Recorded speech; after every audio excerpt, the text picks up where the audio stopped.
In a competition of Halloween Dolly versus Mickey, who would come out on top? In today's video, we'll let you decide that. Welcome to Bear Facts, where we explore the Smoky Mountains one bear fact at a time. Now, I want to promise all of you that this video is actually about Dollywood. And though I'm going to talk about Disney, I'm really talking about Dollywood. If you haven't noticed, people are really beginning to take note of Dollywood, and there's a lot of people comparing them. So, in this video, I'm going to help people see why others are starting to compare this relatively small park in Pigeon Forge to the giant conglomerate called Disney, and how they truly stack up against one another. There is no doubt that Dollywood is the new rising star in the theme park industry. Though the park has been open since 1986, they are still a few decades behind the behemoth called Disneyland, which opened their doors in 1955. And though Dollywood has gained a massive new following and was even recently awarded the 2024 Best Theme Park by TripAdvisor, as well as other awards for exceptional entertainment, food, and other guest experiences, they are still far, far behind the other giants. And the truth is they can keep all those tourists, because with more tourists come higher costs, more crowds, and a push towards commercialism. That comes with trying to maintain those staggering numbers. And though that might be the locals' point of view, Dollywood can't afford to stand idle and not keep people interested in coming back. So yeah, they are still doing things to try to gain more notoriety. And one of the things they're doing is looking at what other parks like Disney and Universal are doing. The fact is that they have taken many of the ideas from other theme parks, but in some cases they've also done something that is quite remarkable. They have improved on some of those ideas. And if you've done much theme park hopping, you might see some of those influences and maybe even guessed which ones Dolly is excelling at.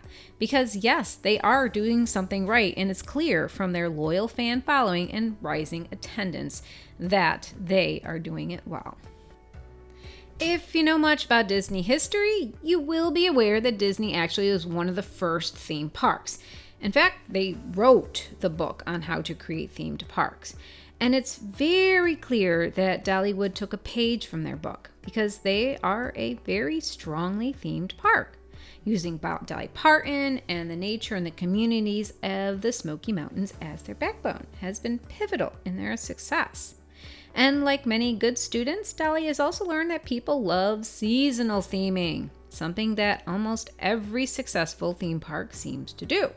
Whether we're talking about Universal, Dollywood, or Disney, they're all in love with seasonal theming. It's those seasonal themes that bring tourists and locals back time and time again. So yeah, they're going to invest in the different seasons. Halloween is a popular theme that both Dollywood and Disney have strongly invested in, but they have taken different directions. And more now than ever, tourists are facing a new challenge. Which park should they go to? Do they invest with bigger money and go to Disney, or make it more budget-friendly vacation at Dollywood? Though Disney is far, far more expensive, they have more parks and can offer guests a larger bubble. Where Dollywood is more affordable, there is only one park and the Dolly bubble is much smaller. The thing is that people are beginning to appreciate the smaller bubble and less expensive vacation options. And this is where Dollywood outshines the competition, because they can offer a less expensive experience with the same commitment to details and quality that Disney has the reputation for. It's also due to Dollywood's commitment to try and go bigger or go home without compromising their integrity or core beliefs. Today's video will focus on how Dollywood's Halloween event compares to Mickey's Not So Scary Halloween Party, which, to keep me from losing my mind and breath every time I say it, will be called Boo Fest. Now, I'm not promoting either event and have been to both a few times now. But having the luxury to experience both isn't something most people can afford to do, or have the time off for, or ever want to do. And let me be clear on this. I am a huge bargain hunter. We go to Disney during the worst time of the year just to save costs and be able to afford them. So this video will be an asset for those who aren't sure which one will be better for them, Dollywood or Disney World for Halloween. I'm keeping it on the East Coast, though I will try and keep my personal bias out of the reporting. Facts don't change things, and you will most likely come out with the same conclusion we have, which I will tell you at the end of the video. First thing first, I won't go into specific costs on either events or park prices since they are very fluctual. Though Disney is the bigger culprit of that particular issue, I will give an estimated cost when I'm talking about them. If you need the real time cost, make sure you visit either park's website. Okay, let's get started. First thing is that Disney kicks off their opening Halloween event in early August.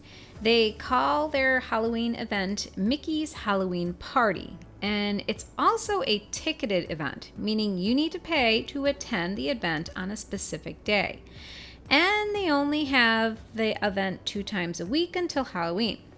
Boo Fest is only held in Disney's Magic Kingdom on select nights. This separate ticket event will cost you between $110 to $200 a person. The closer to October you get, the higher the price, and vice versa. Guess when we go? Yeah, hottest day of the year, August. One thing that the park promotes as a selling point is that because they only sell a set number of tickets, the crowds are smaller. Guests who purchase a Boo ticket can get into the Magic Kingdom as early as 4 p.m. and don't need a park pass to get in, unless they plan on going before 4. Once the party officially starts at 6 p.m., other, not ticket-holding guests are asked to leave, which really sucks for them since they paid for the entire day at Magic Kingdom and only got a half day. But it's good for you. A big advantage is that the event goes until midnight and the ride lines are often more reasonable. Once you enter the park, you're given an impossible to remove without a really good pair of scissors band to wear on your wrist, and also given a bag to collect your treats in. Many guests take advantage of the opportunity to wear costumes. Disney has a pretty strict rule that normally bans adults from wearing costumes, especially Disney ones. This one night a year, they lift that ban a little. There are still rules, but people often dress their entire families for this one night event in full costumes. It's fun to see. The thing about Disney is that you get to act like a kid again. Wear silly headbands, take photos with people wearing strange character costumes, and just act goofy without judgment. And this is where Boo Fest really lets you bring your inner kid out again, or just be a kid, if you are, well, a real kid. For the entire time you are in the park for the party, you can get free candy. They shovel out in handfuls to guests at different stations around the park. You can actually go trick-or-treating again.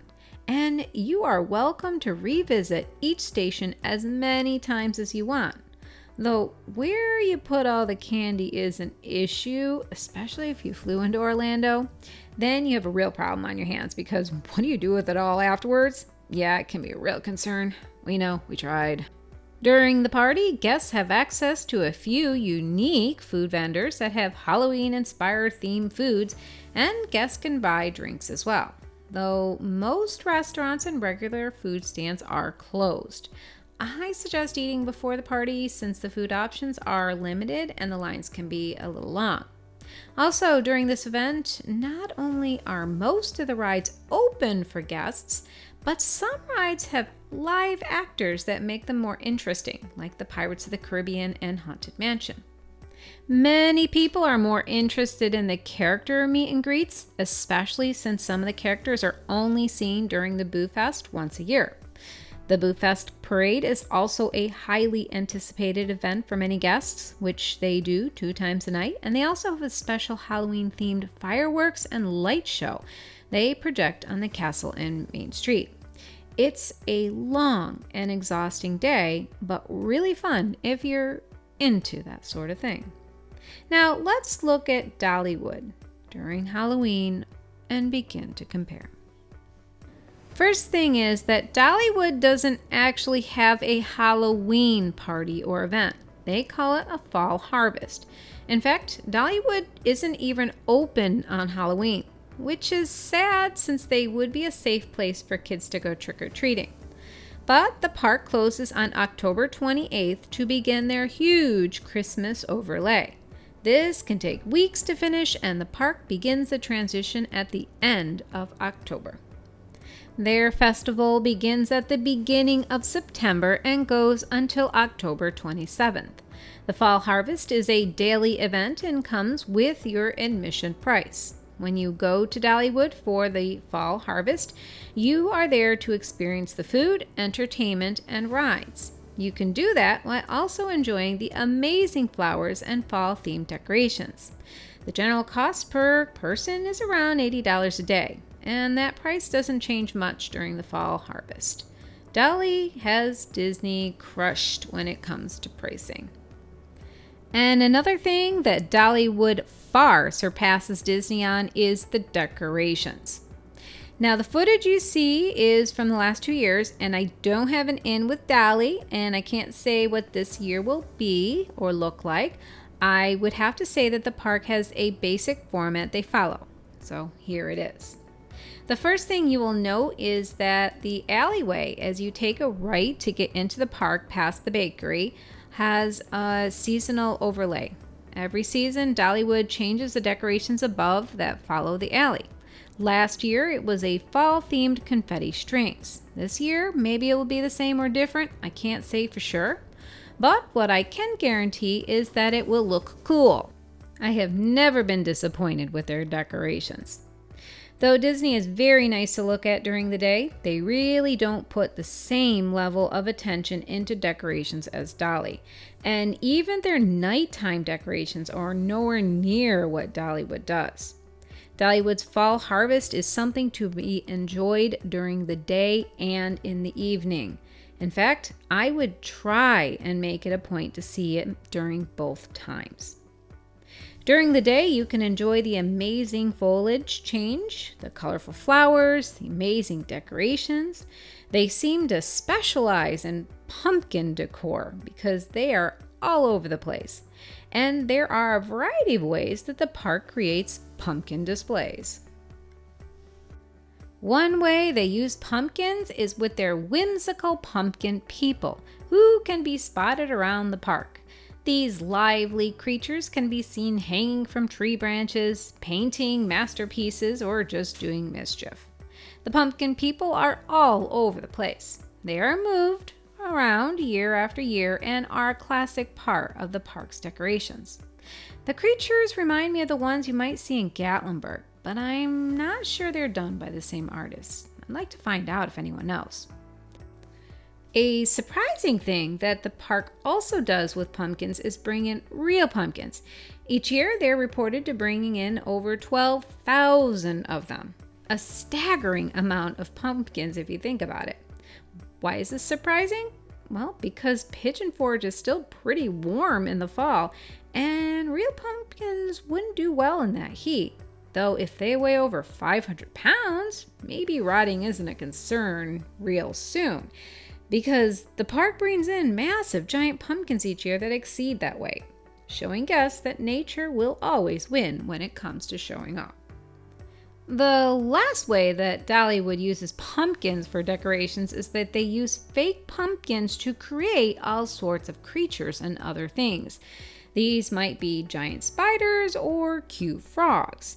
There is such a wide variety of ways that the pumpkins are used that it's impossible to cover all of them in one video.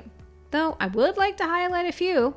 The owls are one of my favorites, though they are way better at night. I really love the patchwork quilt as well, and the butterfly is also a top-notch contender for creativity. What makes the pumpkins really light up is when they, light them up. At night, the pumpkins become jack-o'-lanterns and are illuminated to capture your imagination. Everywhere you look are lighted characters who flicker and glow. One of the most popular displays is just past the Eagle exhibit. Here, the park has strung up lights that hang from the treetops, creating an eerie atmosphere with sounds and fog pumped in as ghostly owls dangle down between the flickering purple lights. Nighttime really does change the park. From daytime to night, the transformation is fantastical. Dollywood also has a variety of seasonal foods they bring out. The Harvest Festival is no different. During these months, guests can sample a wide variety of different treats and foods that are out for the fall harvest. They also have live entertainment with musical acts, the bird show, and other events that happen throughout the day into the night. I really appreciate the pumpkin artist. That was a nice touch. So, how do the two parks stack up to one another?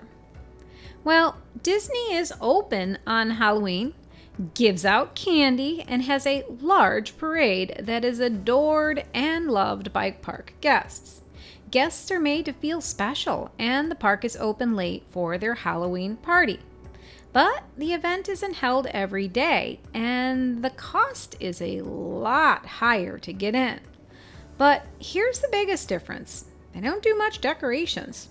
Sure, there are a few Mickey fall wreaths, and as you walk in the park, they have a few other statues. But for the most part, Disney doesn't really decorate. Dollywood is not open on Halloween. They don't give out candy, and they don't have parades. And some of you now are saying, how is that a problem? Well, it isn't if you don't like parades. Anyway, Dollywood is a lot cheaper. People can enjoy the park festival or festivities every day, and no one is kicked out early for you to enjoy it. The food, restaurants, and booths are open for the entire day, though there still is an issue with lines at times. But the biggest difference, besides cost, is that Dollywood really puts time and energy into decorating. And this is where I feel Dollywood takes the cake. Their attention to details and the effort they put into their appearance far exceeds Disney for the Halloween season by miles. Now, I know I told you I would weigh in on my thoughts at the end, and here are my thoughts. Dollywood's Fall Harvest is better. Not only is it cheaper and less crowded, but they are much more visually appealing. Will I stop going to Disney? Not likely. I like both places, but I can't afford to head to Disney on the weekend, and I certainly can't afford to go to their parks very often. And Dollywood is much more low-key most of the time. I just won't bring up the Christmas season. That is crazy, crazy busy. So there are my observations and thoughts on both parks during the fall season. For sure, Disney is fun. But if you can only go to one place, I would most likely suggest Dollywood, though I might be a little biased. I hope this video helps you plan your visit to the Smoky Mountains. You're getting an honest review from our personal experiences, but facts and things change. So please keep us in the loop if you've learned anything new and want to share your experiences in the comments. Thanks again for visiting us at Bear Facts, the Smoky Mountains. Please click that like button and subscribe to our channel.